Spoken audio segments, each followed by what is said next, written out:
Well, the government shutdown is continuing and seems likely to continue for at least several more days, perhaps several more weeks.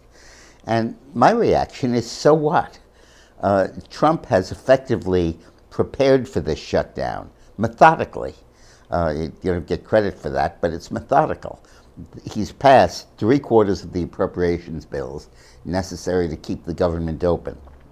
So all the really important agencies, defense, Medicare, Medicaid, education, environment, all of that stuff remains open and functioning.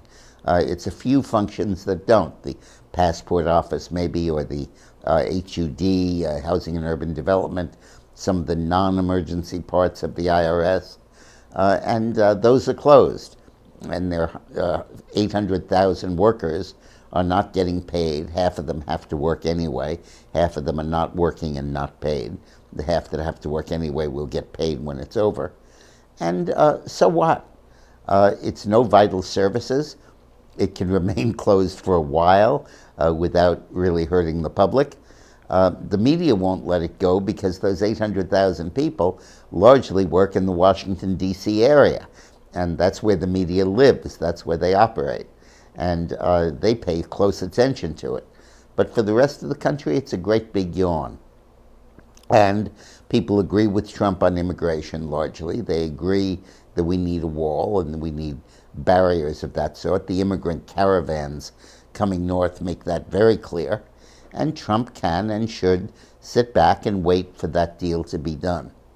And when the deal is done, what it should be is a deal that says fund the wall and in return give green cards to the dreamers, the DACA immigrants who came here as children. Green cards only, not a pathway to citizenship, but the right to stay here and to work.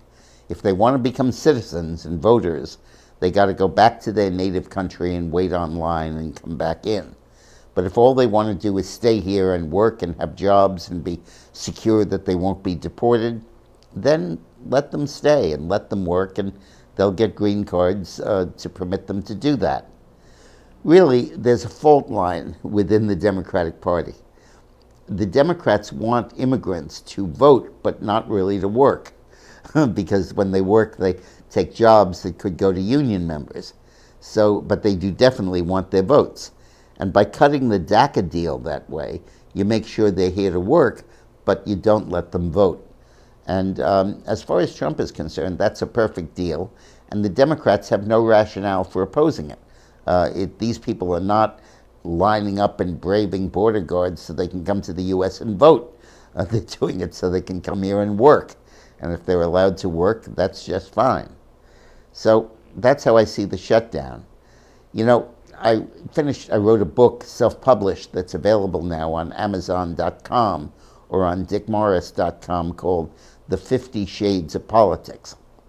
One of the stories I tell is that when the government was shut down in 1995 and 96, Bill Clinton was advertising constantly, explaining his point of view.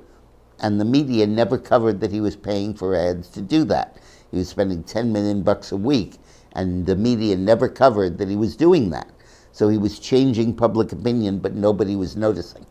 And the reason I reveal it in this book, 50 Shades of Politics, is that we never advertised in New York, Los Angeles, or Washington, only in 90% of the country. So the media didn't watch it at home, and they didn't know that it was happening. And that's pretty much the same as the shutdown. It's an event the media is focusing on in the D.C. area, but for the rest of the country, who cares? Thanks for watching.